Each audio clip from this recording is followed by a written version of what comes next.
Hola, ¿qué tal amigos? Bienvenidos a un nuevo video de Sisachess. El campeón del mundo Magnus Carlsen ha logrado desquitarse en cierto modo del gran maestro polaco Jan Krzysztof Duda, quien recordemos hace poco lo eliminó en semifinales de la Copa Mundial de la FIDE. Y es que ahora fue Magnus quien eliminó al polaco del AIM Chess Rapid en su fase o en su primera fase eliminatoria y de manera muy contundente, ya que de las 6 partidas que fueron necesarias jugar, Magnus ganó 4 y apenas se dio 2 empates contra el polaco, así que impresionante. A continuación, veremos la primera partida del segundo día de competencia entre estos dos. Pero antes, como siempre, les recuerdo que si les gustan los videos del canal, no olviden apoyarme dándoles un buen like, por supuesto suscribiéndose al canal y activando la campanita. Recuerden que esto es completamente gratis para ustedes, pero para mí sería de gran ayuda. Con piezas blancas, el gran maestro polaco Jan Krzysztof Duda inicia la partida con la jugada de 4 y con las negras, el campeón del mundo responde con E5, caballo F3, caballo C6, alfil B5, una apertura española y caballo F6, la sólida berlinesa favorita de Carlsen. D3, alfil C5, alfil por C6, D por C6, caballo BD2, alfil G4, H3, alfil H5 y G4. Las blancas escogen una línea bastante agresiva y ya se veía que la partida iba a ser muy interesante. Alfil G6, caballo B3, alfil D6, alfil G5, H6, alfil H4 y H5. Fíjense que Magnus también comienza una ofensiva por allí por el flanco de rey. Torre G1, H por G4, H por G4, dama E7, dama E2, enroque largo y enroque largo. Por supuesto, ambos jugadores deciden enrocarse de este modo porque el flanco de rey está demasiado abierto y sería muy arriesgado. Dama E6, rey B1, jugada siempre profiláctica, torre de E8 y torre G3. Aquí tenemos lo que básicamente será el primer error del polaco. Y es que esta torre aquí realmente no hace nada. Tal vez la idea era pasarla al flanco de dama por la tercera fila después de una jugada como de 4. Pero eso es algo que no se ve a muy corto plazo. Aquí quizá era mejor la jugada alfil por F6 y tras dama por F6, entonces torre H1 luchando por la columna H. Pero tras torre G3, Magnus Carlsen jugó caballo D7, alfil G5, F6, alfil E3, alfil F7. Fíjense que se monta una batería de dama y alfil allí, aunque por ahora el flanco de dama está muy bien defendido. C4, B6, caballo Fd2 y G5. Magnus decide cerrar allí por el flanco de rey.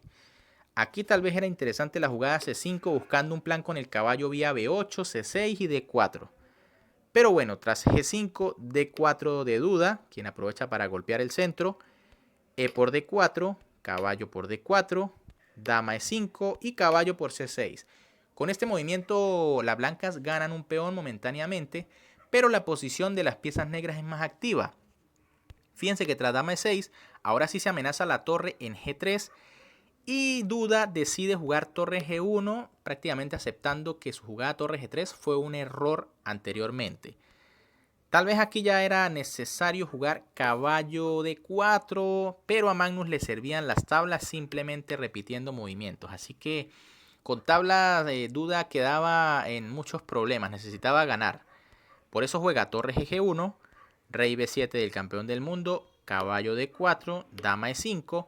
Y ahora el caballo no puede volver a C6 porque está el rey, por lo que va a F5. Alfil C5, F3, alfil por E3, caballo por E3, caballo C5 y rey A1. Este quizás es el error definitivo aquí del polaco en esta partida. El rey estaba bastante bien en B1, colocarlo en A1 es un error porque fíjense que queda en rayos X con la dama. En vez de asegurarlo, lo que hizo fue ponerlo en una casilla donde está más débil. Era mejor aquí simplemente torre H1 nuevamente luchando por la columna H. Tras rey A1, Magnus no va a perdonar, juega torre D8, torre Fd1 y A5. Esta es la amenaza de las negras. Este peón básicamente va a ser imparable y va a llegar hasta A3. Torre por D8, torre por D8, caballo G3, A4, rey B1. Aquí Duda se da cuenta del error que había cometido y decide jugar rey B1. Fíjense que la jugada A3 para defender ya no es posible porque vendría caballo B3 jaque y tras rey A2, entonces torre D2 y las negras ya entran con amenazas decisivas. Por eso decide jugar rey B1 y ahora A3 de Magnus. Les decía que este peón es imparable. Aquí Duda juega caballo B5 intentando bloquear la posición, ya que jugadas como B por A3 serían contestadas con torre D3 e incluso la jugada B3 sería contestada con la misma torre D3. Tras caballo D5, Magnus hace la sencilla C6, espanta ese caballo de allí. Caballo E3, caballo A4, fíjense que no se puede hacer nada. Dama C2 y caballo por B2. El campeón del mundo recupera el material y ahora con ventaja prácticamente decisiva, ya que ese caballo ahí es demasiado fuerte. C5, torre D3, la jugada que se veía venir desde hace un rato. Caballo GF5, B por C5, torre H1, ya esta jugada es demasiado tarde, no amenaza nada. Dama E6, se amenaza en A2. Y caballo de 5. Aquí ya Duda tiene que entregar material para intentar disminuir las amenazas del negro, pero esto no es suficiente. C por D5 de Magnus, dama por C5 y D por E4 renovando la amenaza en A2, por lo cual las blancas deciden abandonar en esta posición ya que están completamente perdidas. Tienen pieza de menos, las amenazas son muy fuertes, así que no hay nada que hacer. Bien amigos, ¿qué les pareció esta partida donde Magnus realmente nos vuelve a demostrar por qué es el campeón del mundo? Una partida brutal aquí de Magnus Carlsen en donde empieza a atacar por un error que no parecía tan grave de la blanca. Fíjense que rey A1 fue una jugada muy mala, pero solo un jugador como Carlsen la puede aprovechar así de esta manera. Bien amigos, si les gustó el video, como siempre me pueden apoyar dándole un buen like, suscribiéndose al canal y activando la campanita. Recuerden que esto es gratis, pero para mí sería de gran ayuda. Un gran saludo para todos, se me cuidan y nos vemos en un próximo video.